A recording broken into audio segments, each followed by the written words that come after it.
बिस्मिल्लाहिर्रहमानिर्रहीम। अस्सलाम वालेकुम। कैसे हैं आप? उम्मीद करती हूँ आप ठीक होंगे जी। मैं हूँ आयशा, वेलकम करती हूँ मैं देसी तड़का विद आयशा में। तो आज आपके साथ शेयर करूँगी जी मैं सर्दियों की सौगात और हर दिल अजीज़ ये रेसिपी है।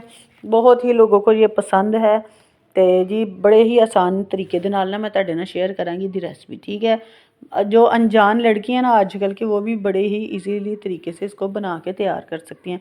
कोई चाशनी चूशनी बनाने की तुहानू ज़रूरत नहीं है, बस तुसी सीधे सीधे चावल बनाने जिस तरह मैं बनाए ने, बहुत ही खिले खिले बन के तैयार हुए थे। तो चलिए जी रेसिपी जी ना उसी स्टार्ट कर लें। इतने जी मैं कढ़ाई लीए, कढ़ाई दे पाया जी मैं पानी मैंने खुला डाल लेना है ताकि जो पानी है ना, जितना ज़्यादा पानी होगा चावल जो है वो उतने ही खिले खिले और अच्छे बॉयल हो जाते हैं। ठीक है, आधा किलो मैंने चावल लिए थे तो उन्होंने जी मैं भे के रख लिया तकरीबन 2 घंटे पहले। ठीक है, उन्होंने फिर मैं स्टेन कर लिया तो पानी जो ना साडा बॉयल होना शुरू हो गया सी। तो वो फिर पाए जी मैं लौंग, 3 तो 4 लौंग मैं पा दिते। तो जी ये फिर मैं पाई जी एक छोटी इलायची, एक ही मेरे पास पड़ी थी। अगर आपके पास ज़्यादा है तो आप 2 से 3 अदद इलायचियाँ भी डाल सकते हैं। एक फिर मैंने बड़ी इलायची के बीज निकाल के वो भी इसके अंदर ऐड कर दिए। देखो बीज जोड़े ना वो ये पाते क्योंकि फ्लेवर जोड़ा है ना वो इलायची का चावलों च आ ही जाना है। 1 टीस्पून के करीब मैंने डाला है जिसके अंदर जर्दा कलर। तो कलर जो था वो बहुत ही प्यारा चावलों को आया था। 1 टीस्पून मैंने इसके अंदर डाला था। अगर चाहें तो आप कम भी डाल सकते हैं, जिनको कलर नहीं इतना ज़्यादा तेज़ पसंद तो वो कम भी कर सकते हैं। आप देखो जी चावल मैं स्ट्रेन कर लेने, हुण मैं ये पा देने ने। पाने तो बाद जी अच्छे तरीके मैं हिला लेना है। हिलाने तो बाद ना इन्हें फिर मैं कवर कर देना ताकि जो चावल ना उन्होंने बॉयल भी आ जाए और अच्छे तरीके ना चावल जोड़े ना गल जाए।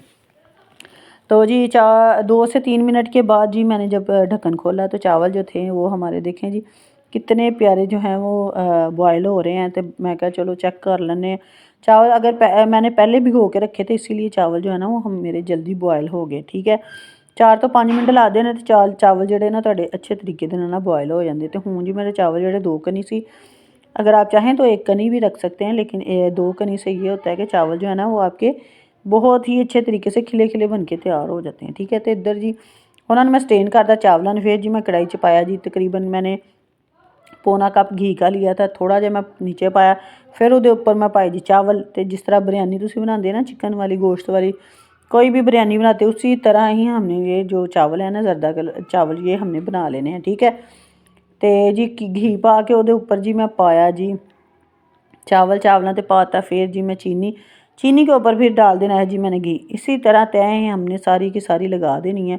तो तुसी भी इसी तरह बड़े ही देखो ईजी तरीके नाल मैं बनाए ने, कोई तुहानू मुश्किल की ज़रूरत नहीं है। कोई भी अनजान बच्चा जो ना वो भी बना के तैयार कर सकता है। ठीक है, बच्चियाँ जो हैं वो आजकल की ना वो भी बना के तैयार कर सकती हैं। फिर जी मैं चावल इहदे ऊपर फिर पाते, फिर उसके ऊपर मैं चीनी और घी जो है वो मैंने इसके ऊपर डाल देना है। तो आपने भी इसी तरीके से बनाने हैं तो बहुत ही जो चावल है ना वो खिले खिले बनेंगे आपके भी। ठीक है, देखो जी चावलों के उपर हुण मैं चीनी पा देनी, ये उपर फिर मैं घी पा के ना जो रह गया वो भी पा के तो वो फिर मैं पा देने जी किशमिश। तो सारी की सारी जो चीज़ें हैं ना जिनको नहीं भी पसंद ना उनको भी ये बहुत ही मज़ेदार लगेंगे चावल। अगर आप चाहें तो आप इसके अंदर खोया भी इसके अंदर डाल सकते हैं। ये देखिए जी अब मैं किशमिश डाल रही हूँ। जब आप चावल डालते हैं ना तय उसी तरह आप खोए जो है वो भी इसके अंदर डाल दें।